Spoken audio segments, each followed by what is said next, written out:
युवा भारत का शिविर चल रहा है, जिसमें हमारे देश के युवक और युवतियां यहाँ पर हैं। अभी दो बेटियां मेरे से मिली, दोनों सगी बहनें हैं। एक का नाम ताशी है, एक का नाम नोशी है।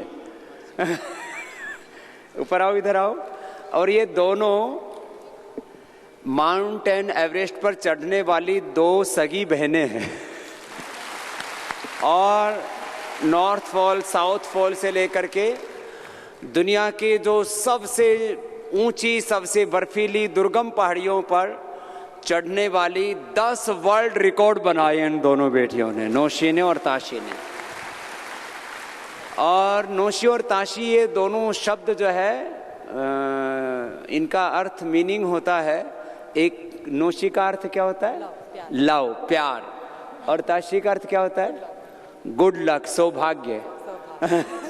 तो प्रेम और सौभाग्य दोनों साथ साथ हैं। तो एक बार दोनों के लिए बहुत बहुत आशीर्वाद है। और ये दोनों बेटियां बहुत संस्कारी बेटियां हैं। इनके पिताश्री भी यहाँ पर हैं, इनकी नानी जी भी यहाँ पर हैं। और इनके पिताजी इनके भाई जैसे लगते हैं। तो इनके पिता भी बड़े हेल्दी हैं। और जो है ये देखो, इनका बापू इनका भाई जैसा लगता है। ये भी इतना मजबूत है और इन बेटियों को भी इतना मजबूत बनाया है। और इनको माता जी को शायद ऊपर चढ़ने में तकलीफ होगी, लेकिन फिर भी ये घर से बाहर नहीं निकलती है, लेकिन बोले बाबा जी के पास जरूर जाऊंगी। तो ये नानी जी है ना? हाँ। और इनकी माता जी, बहुत आशीर्वाद। तो इन सब बच्चों के लिए एक बार बहुत बहुत अभिनंदन है। खुश हो। युवाओं में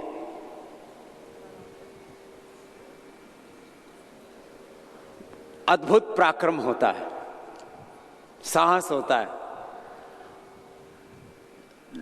जमाना जिसको कहता है ये असंभव है, उसको संभव करने की ताकत युवाओं में होती है। इसलिए दुनिया में जितने भी बड़े काम हुए, 99% बड़े काम दुनिया में युवाओं ने ही किए हैं। ये मात्र हिमालय और एवरेस्ट पर चढ़ने की बात नहीं है। रावण का वध किसने किया? बोलो, छोटी सी बात है। तो इतना धीरे से क्यों बोल रहे हो? किसने किया? तो रावण को जब मारा था, उनका वध, मोक्ष किया था राम जी ने, तब वो जवान थे कि बुढ़े थे? कंस और जरासंध से लेकर के तमाम असुरों का संहार करके धर्म की स्थापना की योगेश्वर भगवान श्री कृष्ण ने। और एक पूरी दुनिया को संदेश दिया कि यदा यदा हि धर्मस्य ग्लानिर्भवति भारत अभ्युत्थानम धर्मस्य तदात्मानं सृजाम्यहम् परित्राणाय साधूनां विनाशाय च दुष्कृताम धर्म संस्थापनार्थाय संभवामि युगे युगे। ये 2 श्लोक तो 100 करोड़ भारतीयों की जुबान पर हैं। तो जब कंस, जरासंध सहित तमाम असुरों का संहार किया योगेश्वर भगवान श्री कृष्ण ने, तो वो जवान थे कि बुढ़े थे? पूरे देश में सनातन धर्म की जिन्होंने प्रतिष्ठा करके वैदिक धर्म को पुनर्जीवित किया एक तरह से, ऐसे आदि शंकराचार्य जी का तो शरीर ही कितने साल में पूरा हो गया था? 29 में। 30 साल से पहले तो वो दुनिया छोड़ करके ही चले गए थे। उनको विषय दे दिया गया था। दरअसल महर्षि दयानंद को भी विषय दिया गया, आदि शंकराचार्य जी को भी विषय दिया गया, महात्मा बुद्ध को भी विषय दिया गया। ऐसे तो हमारे बहुत महापुरुषों के साथ ये तो एक, चलो, लेकिन 30 साल की उम्र से पहले भी उन्होंने दुनिया में जो कर दिया, लोग कहते हैं अभी तो इसकी उम्र ही क्या है। अरे जब जिसको तुम ये कहते हो उम्र क्या है, उस उम्र तक तो शंकराचार्य जी वो करके चले गए जो आज तक बुढ़ों ने नहीं किया। तो कोई तुम्हें तुम्हारी उम्र का ताना दे करके ये बोले कि तुम क्या करोगे। जब हमने सन्यास लिया था तब हमको लोग ताना दे रहे थे कि इतनी छोटी सी उम्र में सन्यास ले लिया, अभी तो तुम्हारी उम्र बहुत कच्ची है। मैंने कहा फिर पक्की कब होगी? और मैं आपको एक बात कहता हूं, फिर वापस जाऊंगा इतिहास में। योग, आयुर्वेद, स्वदेशी, वैदिक संस्कृति, वैदिक शोध एवं अनुसंधान और इस देश में काला धन भ्रष्टाचार के खिलाफ जन आंदोलन खड़ा करने की बात हो या स्वदेशी और योग को जन आंदोलन बनाने की बात हो, तो वो भी किसी बहुत बड़े बुजुर्ग सन्यासी ने नहीं किया, जवान आचार्यों और सन्यासियों ने यह काम किया है। और हम तो अभी भी बुढ़े नहीं हुए, हम तो अभी भी जवान ही है। हमने जवानी में किया ही नहीं, हमने लगभग 25 से 30 साल की उम्र के बीच में योग को जन आंदोलन बना दिया था, और ये दुनिया याद करेगी इस बात को। तो अब तो हमारे जो है 2.5-3 दशक बीत गए हैं। लोग अरे जी अभी तो कम उम्र है, अभी तो बच्चा ही है, अरे वो बड़ा कब हो गए।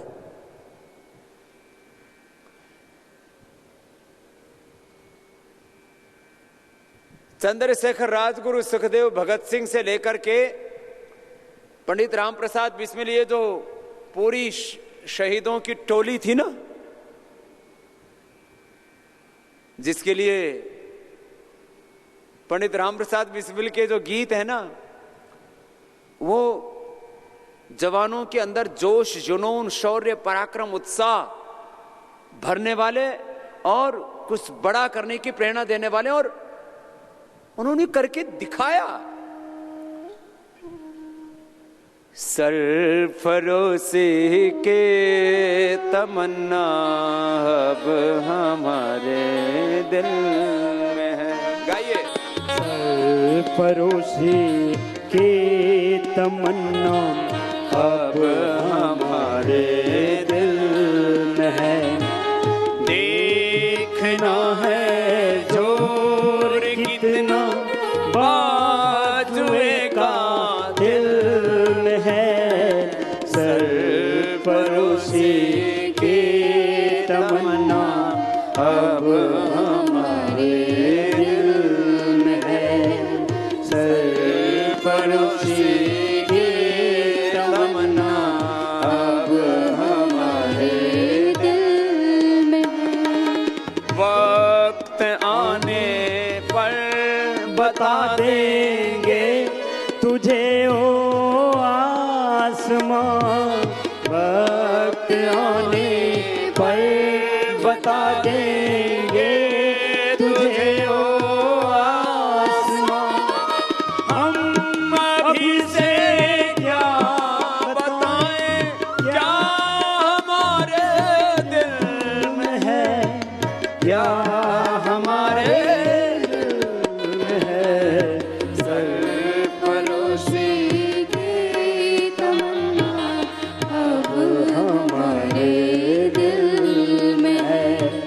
सरफरोशी की तमन्ना अब हमारे दिल में है।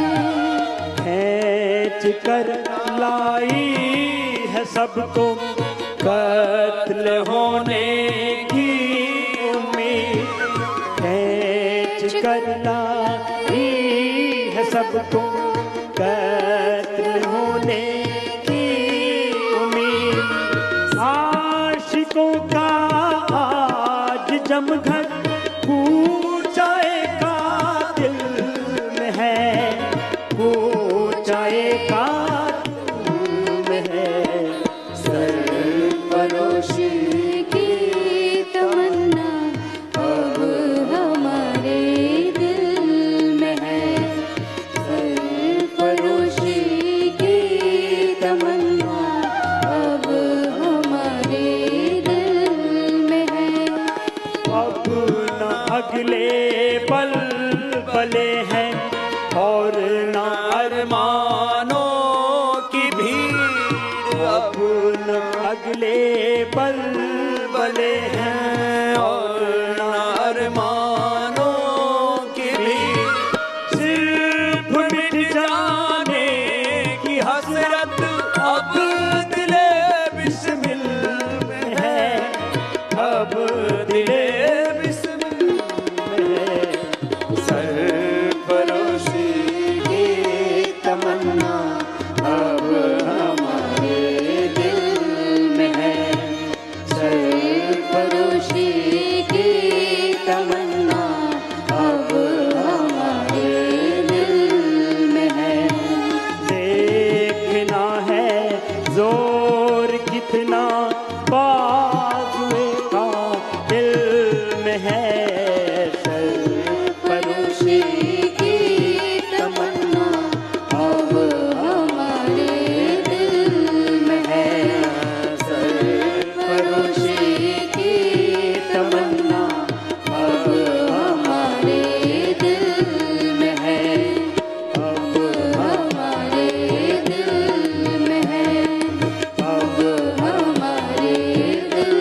जुल्फ मिट जाने की हसरत अब दिले बिस्मिल में है। देखो,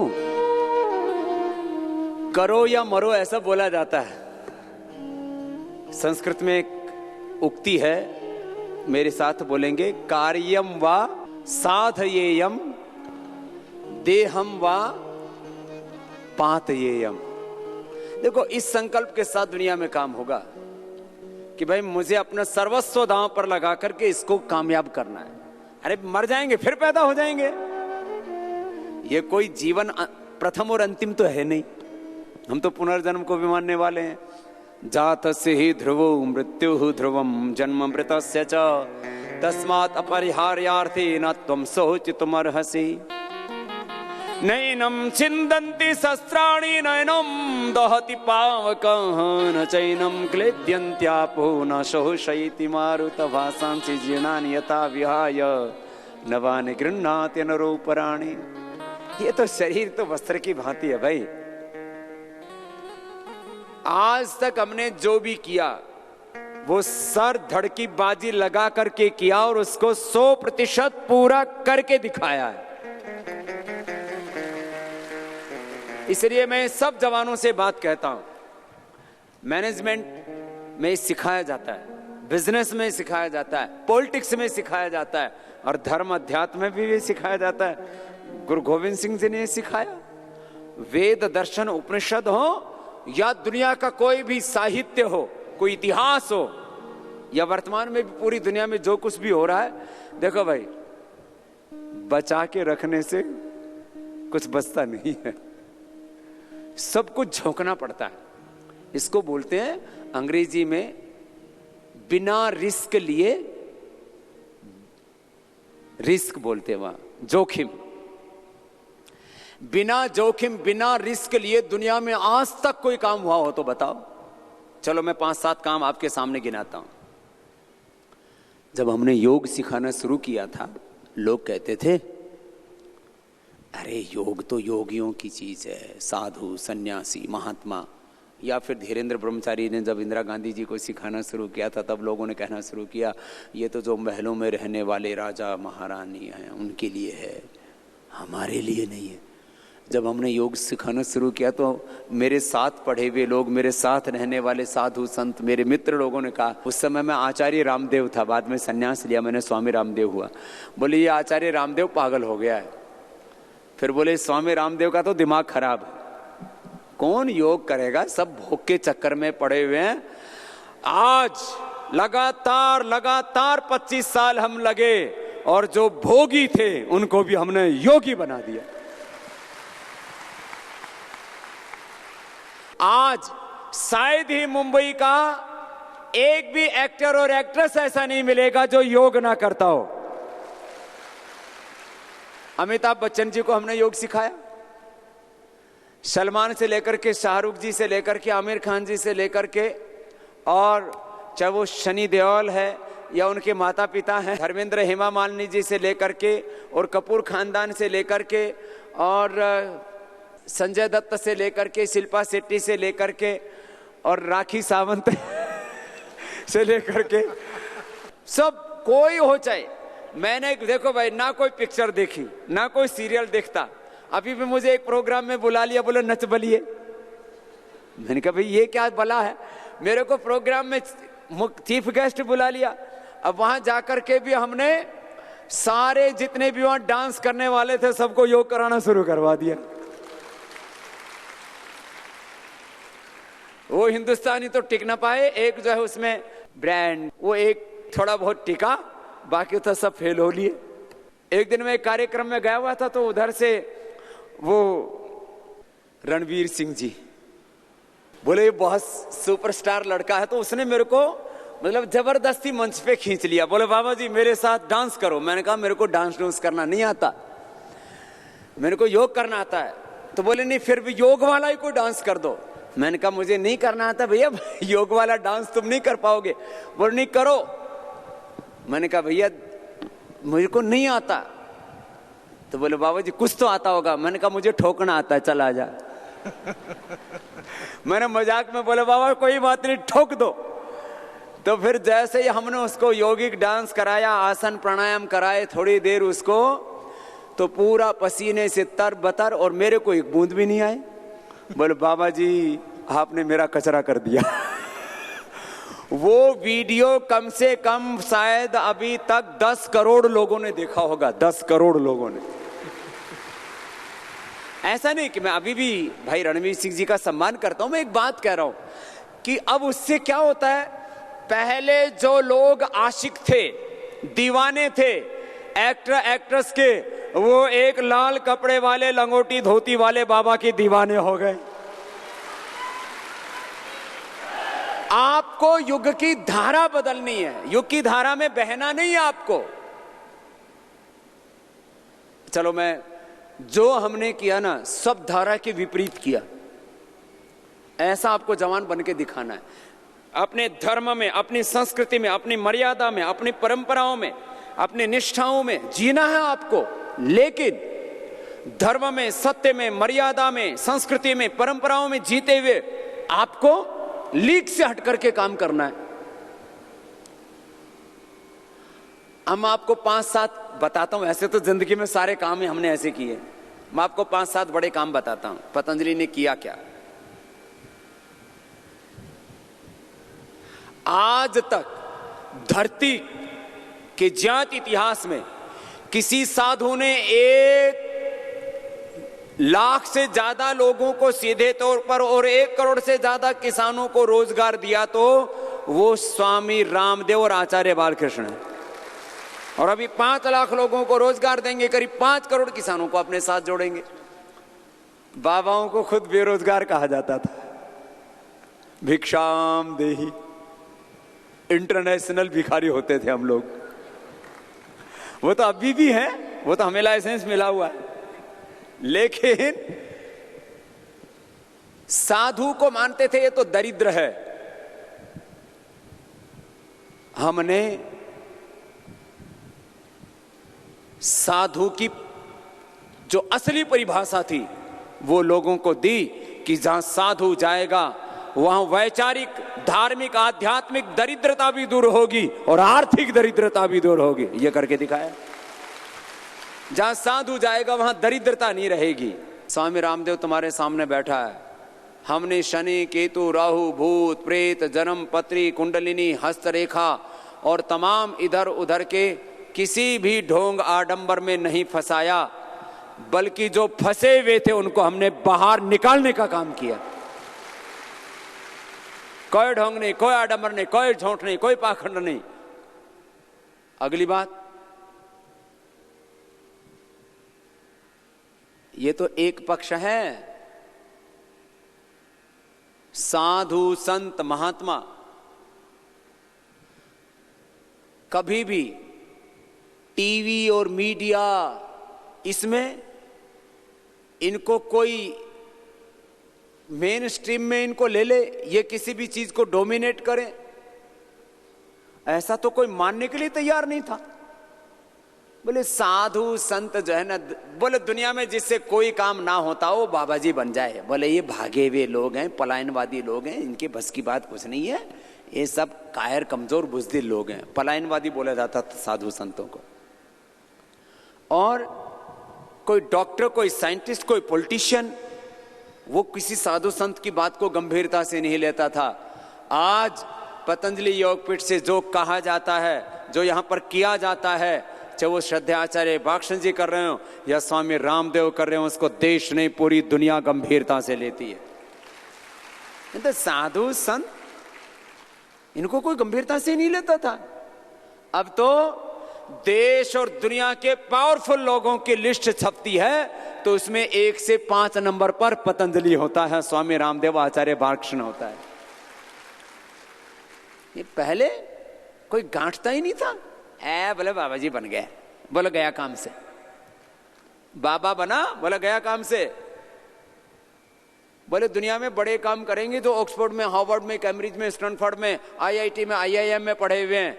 आज मैं आपको कह रहा हूं, आने वाले 5 वर्षों में ऑक्सफोर्ड, हार्वर्ड, कैम्ब्रिज और जो है स्टैनफोर्ड, आईआईटी, आईआईएम, यहां पर हम वहां पर नहीं पढ़े, लेकिन स्वामी रामदेव और आचार्य बालकृष्ण और पतंजलि को वहां पर पढ़ाया जाएगा। हमसे लोग पूछते थे, हमने तो जिंदगी भर ही धारा के विपरीत काम किया, हमने कोई एग्जाम नहीं दिया 8वीं के बाद, सीधे गुरुकुल में आ गए। बोले हमने कहा हम मैकाले की शिक्षा पद्धति में नहीं पढ़ेंगे, हम गुरुकुल में पढ़ेंगे गुरु शिष्य परंपरा से।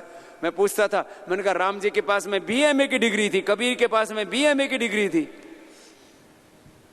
हनुमान जी के पास में कोई बीएमए की डिग्री थी, महर्षि दयानंद के पास में बीएमए की डिग्री थी। मैंने कहा हम वो काम कर रहे हैं कि हमारे ऊपर लोग पीएचडी करेंगे, और आज स्वामी रामदेव और आचार्य बालकृष्ण पर, पतंजलि पर लोग पीएचडी कर रहे हैं। हम बीएमए पीएचडी और डीलिट की डिग्री दे रहे हैं यहां से। हमने बीएमएस नहीं किया, हमारे यहां से बीएमएस और एमडी कर रहे हैं। मैं कह आपको ये रहा हूं कि हमारा विश्वास था देश की गुरु शिष्य परंपरा में। मैंने कहा अपनी जड़ों से जुड़ करके हमने दुनिया में क्रांतिकारी काम किए। आज तक 200 सालों में इस यूनिलीवर को, कोलगेट को, पीएनजी को और तमाम नेस्ले को, फाइजर को, इनको कोई फाइट नहीं दे पाया था। बड़ी बड़ी विदेशी कंपनियां जो हजारों लाखों करोड़ का यहां पर साम्राज्य खड़ा कर चुकी थी, एक भी देश का कोई कॉर्पोरेट हाउस इनको टक्कर नहीं दे पाया। पहली बार एक फकीर ने टक्कर ही नहीं दी, इनका शीर्षासन करा दिया और थोड़े दिनों में मोक्ष होने वाला है। क्या होने वाला है? मोक्ष होने वाला है। हम किसी का बुरा नहीं चाहते, हम तो साधु हैं, सबका ही भला चाहते हैं, लेकिन अपने देश का भी भला चाहते हैं, देशवासियों का भी भला चाहते हैं। मैं आपको ये बात कह रहा था, लीक से हटकर के काम करो। अभी तक लोग जात पात में फंसे पड़े थे। पिछले 100 सालों में, 200 सालों में राजनीतिक तौर पर जातिवाद, प्रांतवाद और मजहबी उन्माद से इस देश को बाहर निकालने के लिए जहां राजनीतिक तौर पर मोदी जी ने काम किया, तो वहीं सामाजिक और धार्मिक तौर पर इस देश से जातिवाद को खत्म करने के लिए स्वामी रामदेव, आचार्य बालकृष्ण और पतंजलि ने काम किया। 2 धाराएं अलग अलग हैं। हमारी मुख्य धारा है योग, अध्यात्म, समाज, संस्कृति, संस्कार। हमने यहां से जातिवाद को बाहर धकेला, परिवारवाद को बाहर धकेला, मजहबी उन्माद से लोगों को बाहर निकाल करके धर्म के प्रति एक वैज्ञानिक दृष्टि प्रदान की। धर्म तो विज्ञान है।